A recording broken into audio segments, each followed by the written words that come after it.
Hey guys, what's going on? It's Gheesling. Welcome to episode 70x plus of the show. I don't know what number it is. I'm just excited to get back to, we're back to basics a little bit here. Thank you guys so much for tuning in, whether you're tuning in from Skokie, Illinois, Madison, Wisconsin, Albuquerque, New Mexico, or Cheyenne, Wyoming, or you know what, abroad, like Bumble Bridge, England. With that being said, thank you guys so much for being here. This episode, we got a lot to cover. There's a big announcement at the end of this one that I think you will like, in particular if you are a fan of the podcast and in-depth things. But we're just a little tease there. I'm going to hit you with it at the end of the show. But we're going to jump into what's been going well, what hasn't been going well. And I think the first thing we're going to hit is we've had a clip as of yesterday, about 12 hours ago, that's hit 1 million views on TikTok. And I'm conflicted on it in a couple ways. Number one, the most confliction. Well, let me tell you about the clip. I don't think it's a really good clip, but it doesn't matter what I think. At the end of the day, it matters of what people want to see. It's the clip that got 1 million views, or the TikTok that got 1 million views is it's me versus a scav from probably about a scav or an AI player in Escape from Tarkov from about 50 yards out. Maybe less than that. And it is that I don't say a word in the clip, which maybe that says something, but it essentially just says, hey, this is potato shooting in Tarkov. That's more or less what it is. And it's, for all intents and purposes, you could say it went viral on TikTok. I think it had, I don't know, a couple 100,000 views in 24 hours. And then, over the next couple of days, I think it probably took 6 or 7 days to get 1 million views, but it was the last couple were just whatever. Anyways, so I want to talk about that because I think it's really cool maybe to go back in time and listen to the podcast. We're talking about how important I think TikTok is, and I need to start posting, and then maybe talk about the few posts that don't go. I think that's kind of cool to maybe listen to in hindsight. But also, I don't really care that it got 1 million views. Like, so what? I guess that's what matters is so what. I think I don't care about the number of views per se, but I do like that it shows progression. It shows that, I think we're getting better on TikTok. A long way to go in terms of what I think works and what doesn't, what I think, is good content and what isn't. And it's just, end of the day, it's another example of a process in which you just do something. The first time you do it, it's not very good. Second time you do it, okay. Third time, a little better. And then you just keep doing it and doing it and doing it and doing it. And it gets better. I think from the execution of just creating a TikTok video, from my standpoint, I've gotten quicker at it. I think I've gotten better at it in terms of understanding how to tell a quick story in that. But I just kind of hit me now. What I do want to hit you with, I want to hit you with what actually happens is the process of how the TikTok video gets created. So I think you may find some insight behind it on the back end. So essentially what happens is there's a shared Dropbox between myself and Tyler and Zane, the editor. And essentially what happens is both Tyler and Zane will pull off clips from the Twitch show that they think would be good content. Sometimes they're direct rips, but they're always formatted in TikTok format. TikTok format is more of a vertical style as opposed to a horizontal style video you would watch on like YouTube or Twitch. And so sometimes they're edited. A lot of times, and this is a format we've picked up over time, is cutting out my head so and place it in the middle of the screen so you can see a reaction. That's something that we didn't do day one, but you just kind of figure out and say, hey, maybe people want to see this. So then from there, I'll go on my phone, I'll go to the shared Dropbox folder, and I'll see like an archive or a library of clips, and then I'll go through them and I will click, try to find one I think is maybe a good fit. And so then from that point, I take it and I'll either do one or two things. I'll watch it a few times, try to come up with a narrative quickly. Like, what story does this tell? What value would someone get from this? Is this a funny clip? Is this an educational clip? Is this a facepalm clip? And then I always try to tell some kind of story with the beginning, middle, and end, and within a 15 to 12 second clip. And then at the very, the next step is I will put words over it. Usually there's a title at the very front end. and I'm trying to drop as much TikTok knowledge as I can. I'll make the title no shorter than 2 seconds long, because I don't think someone could read a title or multiple words in under 2 seconds with how fast things go on TikTok. So I try to keep it around 2 seconds, sometimes a little bit longer, but never shorter, because I think it's too quick. And then, so I'll do maybe 2 to 3, a title and a couple maybe lines of text narration throughout the 15 second. And then I will pick a soundtrack to put behind it. All the soundtracks, which I'd say 90% of the soundtracks come from which when I watch TikTok videos and I think there's a good song or a song I keep hearing that I think could fit, there's a way to favorite the TikTok song so you could use it in future videos. And so that's what I do. The only variation of how I'll create a video is sometimes I'll start with the soundtrack, and I've just been messing with that recently, and then kind of putting the story behind that as well. So that's kind of the process. And so I think we've got it down to a science. I don't want to say not to a science, but the production is we're hitting on all cylinders. Now, whether or not the TikToks do well or not, or they're well received, that's what I don't have answers to, but I think we're getting better at that. And so it's kind of cool that that's working right, going well, and that everyone on the team is kind of on the same page with that. So it's going really well. And so it's kind of like a cool milestone. But when I say don't care about it, it's not like anything changes, right? I think it's something cool to maybe, I wouldn't call it a feather in your cap, but I'd be like, hey, that's a cool, notable thing that, that's happened. And what do I think that translates to? Just some awareness of what we do. Maybe from those million views, maybe 10 people might check out the Twitch channel. And some people are like, well, that's insane. What, is that something to get excited about? I do. I'm optimistic and I'm excited about it, because the way I look at it is it got 1 million views. If that brings just 10 people new to the channel or new to Twitch or YouTube or wherever they happen to engage with, and not even say that they're going to stick around. Those are 10 individuals or new members of the potential community that wouldn't have found it otherwise. So that's how I look at it. I just feel grateful and it's cool. And because that's the end goal, is right, to continue to grow things and grow the community. And that's what kind of is a side thing that drives me. So that's been really well. Another thing that's been going on is it's a cool little story. There's a member of the community. Her name's Fury. She's a moderator in the Twitch channel. I don't know if she shared it with me on Instagram or somewhere, but she shared a link with me of another Instagram page of these individuals that make chiptune music to classical songs. I'm like, oh, this is cool. It's something that I like the songs. It's like in a Mega Man or Castlevania style, they'll redo classic songs. So this maybe 6 or 9 months ago. And I followed them on Instagram. I listened to some of their clips, and some of them you engage with, say, oh, this is awesome, I like it. You drop a like on it, and that's it. So recently I got probably last week, I got a DM from them saying, hey, Dan, are there any songs you would like to see us cover? I'm like, they don't know what can of worms they just opened. And so I fired them, 2 songs. I'm like, hey, I really like The Bells of Moscow. And that was just a selfish play because I really like that song. And the other one was the shop theme from Undertale. And they're like, hey, let's give that a shot. And so long story short, it's their Instagram handle is Chips and Cellos, or cello. Let me make sure I pull it up right. And so they made it, and they made a song.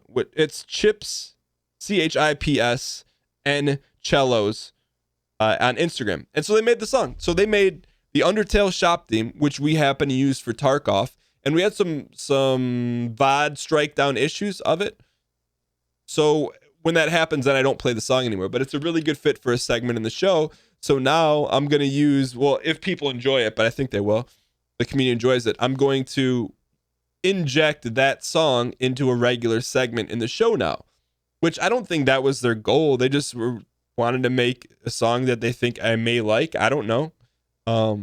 But it's just something cool that happened. So I'm excited to debut that song on the show on Monday, which is today if you're listening to this live, which is cool. It's just something that randomly just happened. And I think that's always the best stuff, when stuff just kind of organically happens, versus, let me hit you with the flip side. And this is not to like toot my own horn or anything like that. It's just if someone randomly that I didn't know said, hey, I want to make a song for the show. Do you have any suggestions? And I probably still would, but it just wouldn't have had the same feel, because I liked their like when I started listening to their stuff on Instagram or liking this.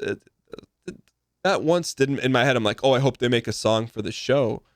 I just like their stuff, and so I don't know. I just feel like when you naturally engage, it's just like anything else. If you like something and you naturally engage with it, whether it's online or in real life, then good stuff happens. So I don't know. I think that's cool. And the other thing, I was a little bit, not demanding is not the right word, but I was very particular about, like, they sent the song. I'm like, I love it, but do you have a SoundCloud? Is this on YouTube? Because when I play the song, I want to make sure that people are going to ask where it's from. I want to make sure that Chips and Cellos gets, the proper due from it for making it. And because people are going to want to listen to it probably again and again, because I think it's really, really well done. But just something cool that happened. And I think, it's going to enhance the show. I'm fired up about it. It could be like a regular segment of the show. And that's, there's another individual in the community named Hawkey Beersley. He made a song called Victory. He's like, hey, I think this would be cool if you played when you win a Tarkov run. So I like the song. If I didn't like the song, I wouldn't play it, but it's a really good song. It's not the first time he made a song for the show. And so we play it now. And I don't know. I think stuff like that's cool because it gives people a chance to show off their talents, and who knows what'll happen from there.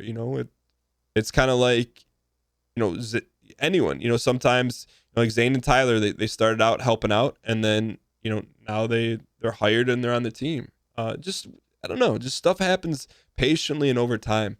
And so I'm fired up with that kind of stuff. Another thing that's speaking of Zane and Tyler, so Zane does a lot of video stuff. Tyler does a lot of audio stuff. Tyler produces.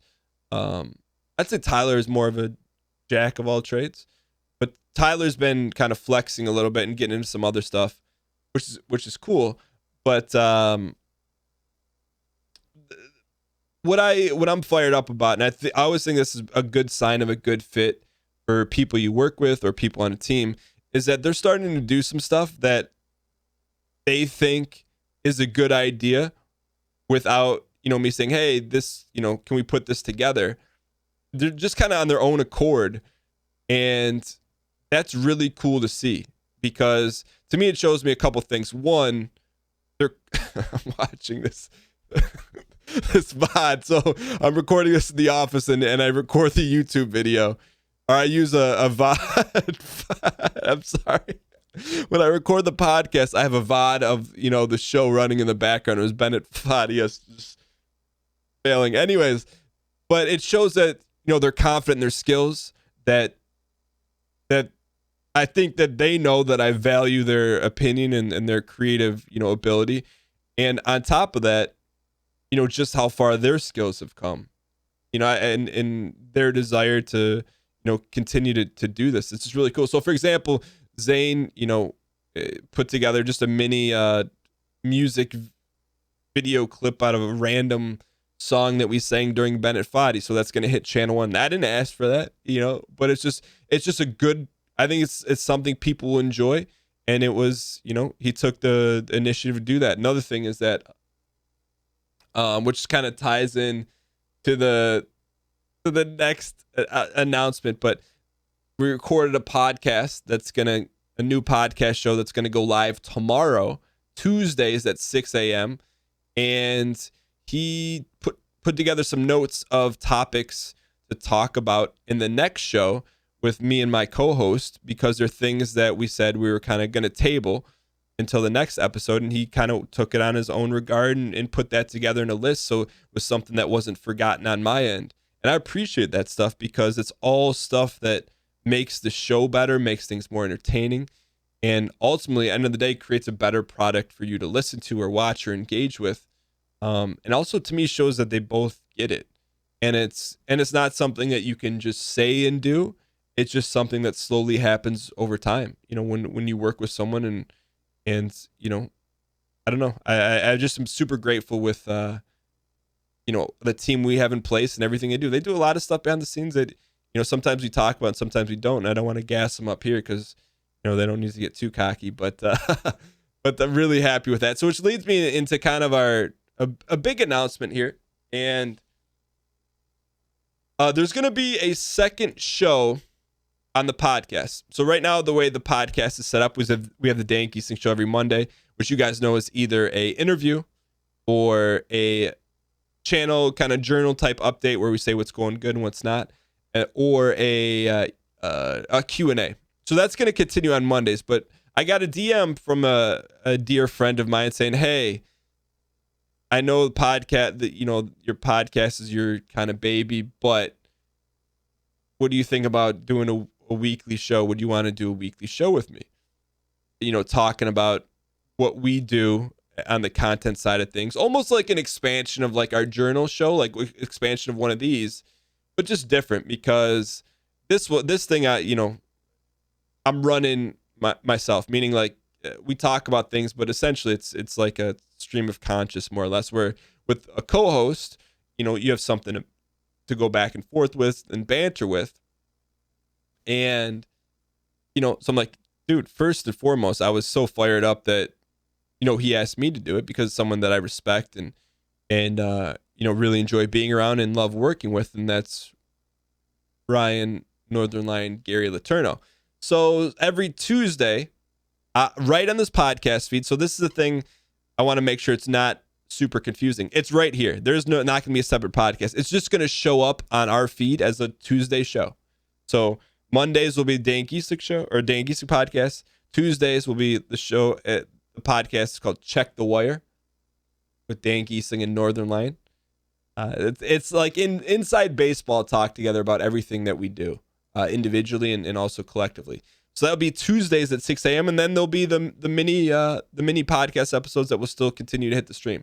So the good news is for you, if you're listening to this right now, you don't have to do anything different. You don't have to go find another feed. It's just going to show up right here, same place you listen to it, whether on YouTube, if on SoundCloud, Spotify, Stitcher, and iTunes, or Google Play.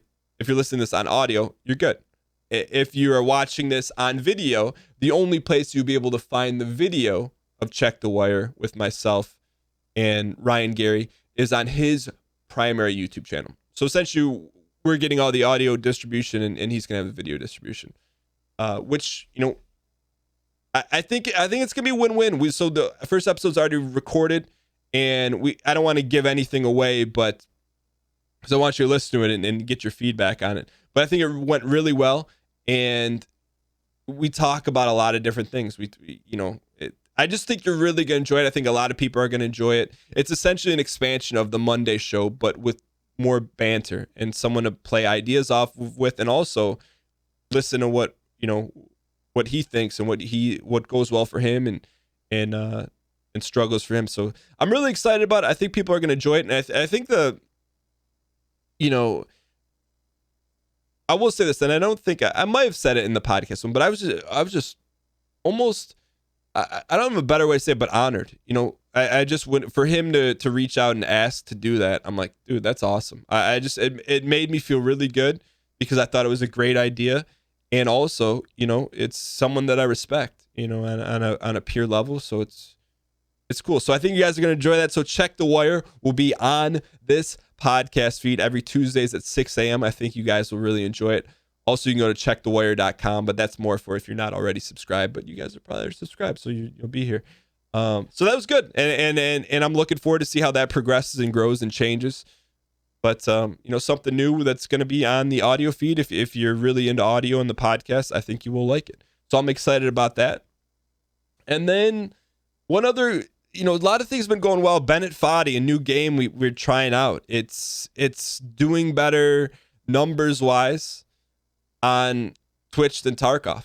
And things on Twitch have been crazy. For context, to give you guys an update, I think we're averaging somewhere around 600 to 700 viewers watching when we play Escape from Tarkov, which is a lot of viewers, for us contextually. But I think Bennett Foddy will hover somewhere between like 850 and 1,000, which is, it's surprising to me, but I never know. You never know. You guys know me, I don't stress too much about numbers or anything like that. But when there's a trend or, I see something, I'm like, okay, well, why is this?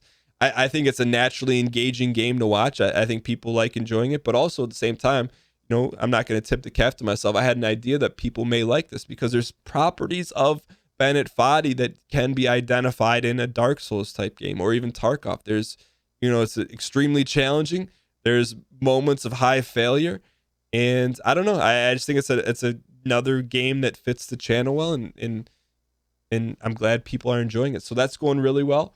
And then another random thing, we're doing this Golden Goblet series with myself, Northern Lion, and Michael A. L. Fox, and the game this past week is Hitman 2, and my desire to play stealth game, after getting a heavy dosage of them in Metal Gear. I really enjoy the Metal Gear, but that was good for me. Like, I'm good for a lifetime of stealth games. So like my desire to play Hitman was, I'd say 5%, but it was recommended by Ryan. Like, hey, let's try this game. And Melf, like, yeah, dude, I'll play any game. I'm just happy to do the series with them. And it was a funny thing. I've never played a Hitman game, but it's a lot of fun because it's almost like you have a blank canvas where you have an objective, but however you complete it, it's your decision. And I think it was a great game for the competition series we have running on YouTube. But what I was also surprised at is just a lot of the audience on YouTube are commenting they want to see more beyond the series. And a lot of people on Twitch saying they want to watch it. And, this is a game that was never on my radar. Never. Zero, never, zero, ever. And here it is. And it just goes to not one of my principles, but whatever.